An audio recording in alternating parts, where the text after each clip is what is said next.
discovered in America is while grassroots communities are behind Afia Siddiqui and are campaigning for justice, along with the Muslim Legal Fund of America, the big main organisations like ICNA, ISNA and CARE are trying to sideswerve the whole case. They're trying to avoid being dragged into the case. They want to walk away. They want to look the other way. Well, it's the easiest thing in the world, isn't it? To look the other way, to walk the other way. But I'm telling you now, and I'm addressing the sisters more than the brothers upstairs, we are all Afia Siddiqui. We are as guilty or as innocent as Afia Siddiqui.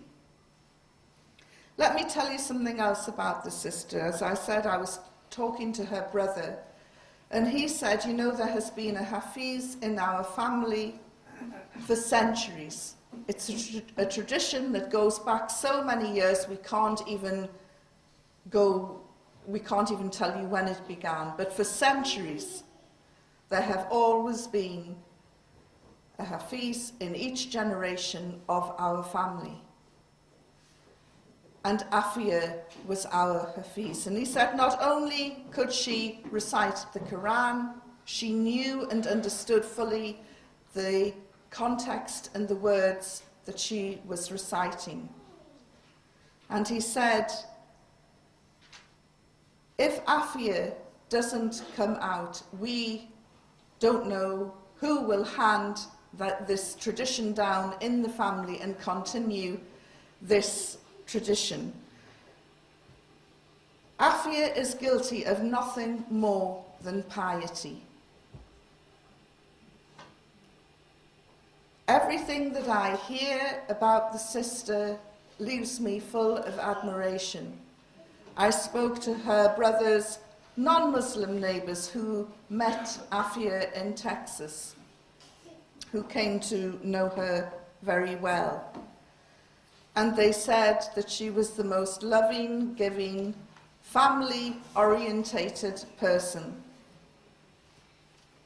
And now, nearly 7 years on, she's sitting in a cell in New York, awaiting a trial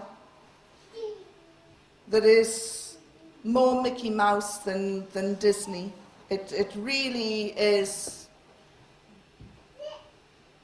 outrageous.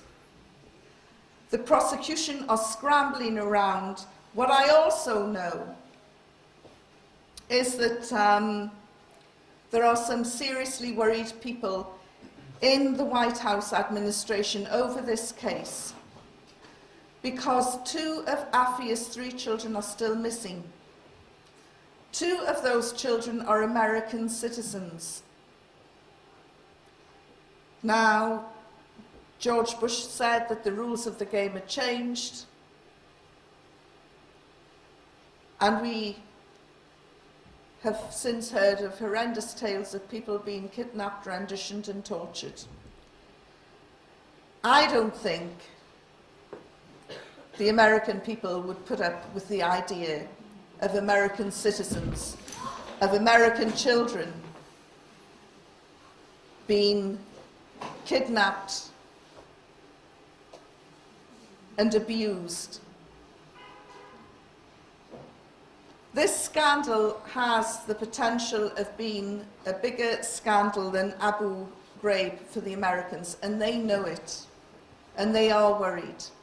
And when Obama said before he was elected, sunlight is the best disinfectant, and I am going to have those terror files, those videos, those films of abuse and torture, I'm going to have them made public, I'm going to have everything open. He did a U-turn once he saw some of the evidence inside. You know why? Because there are pictures and images and videos of Afia in those archives, which prove that we have been lied to and lied to so many times.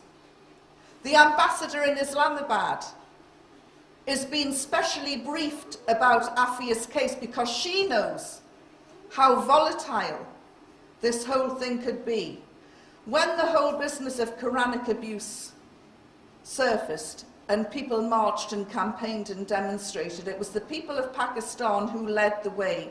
They were the ones who started the demonstrations and the rallies first, and it swept across the Muslim world. The ambassador of Pakistan knows she's sitting on a time bomb, because once the full truth surfaces about what they've done to Afia, what they've done to her children, they know there could be a huge backlash.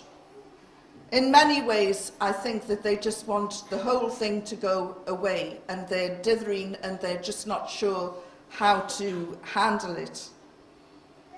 We have to keep the pressure up, because, as I say, the big organisations in America at the moment are doing a side swerve.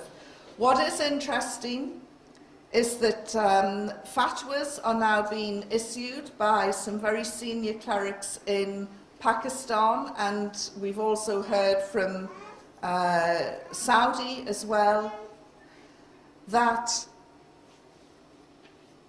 practicing Muslims cannot sit back and do nothing. If a Muslim woman is being held in a non-Muslim country in an unjust way. So we have to do everything within our power. And when injustice is the law, resistance is our duty. Now, resistance can be just signing this postcard, putting on a stamp and posting it. That is an act of resistance for a start. Go onto the Cage Prisoner website. Write to Afia. Send her a letter. Tell her you love her as your sister in Islam. Tell her she's not alone. Don't make it political. Just let her know that she is not alone. She's thrown in the towel now. She doesn't expect justice. She really doesn't. We have to keep campaigning for her. The Pakistan government, as I say, gave $2 million to a new legal team to fight for her. But there are other battles to be fought. We have to find her children. We have to try and find where they have been dumped. And it's not just Afia and Afia's children. There are brothers in Guantanamo who still don't know the whereabouts of their wives and their children. But because of cultural sensitivities and feelings of honour, it's not talked about, it's hidden away. We have to stop doing this. We have to get it out into the open and put away this talk of honour. The shame is on the Americans, the shame is on the West, not on us. And we have to get that through. So there's lots more work to be done for the missing sisters, the missing children, as well as the continuing battle to get Guantanamo closed down and all of those brothers brought home. And on that note, I would just remind you again how important it is that we continue fundraising. And I noticed a few sisters looking very glassy-eyed and gasping when I went into the details of the suffering of Afia. I don't tonight want your tears. Sheikh Al-Adnani once said to people, "Don't give me your tears, blood is more valuable than tears." And I asked somebody, what did he mean by that? And it's very easy for us all to sit here and cry about the condition of our sister and then go home and sleep well tonight. But I don't want you to do that. I want you to do something more. I want you to give whatever funds you can to help Cage continue this fight, to pay for pictures and postcards like this and campaigns like this.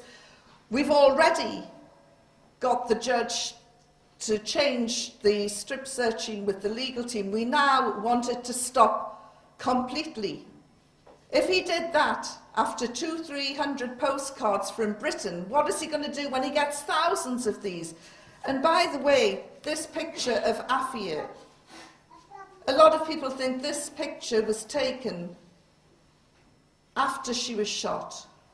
This is what Afia looked like on the day she was arrested. This picture was taken of Afia on the day she was arrested by the governor of Ghazni. That's where this picture came from. So please, after Brother Mozam's spoken, go to the back of the rooms, and I think there's some upstairs as well. There's books, there's postcards, there's all sorts of things you can do to help and support the work that Cage is doing. We do need your help. Your pressure is working already. And finally, if I can ask you all as well, let's not forget the power of prayer, and we must pray for our sister Afia and all the others that have been held in the war on terror. And I know that there are plans later to have a global day of prayer for Afia, but that is in the future, and maybe we can talk about that at another event. Thank you very much. Assalamu alaikum.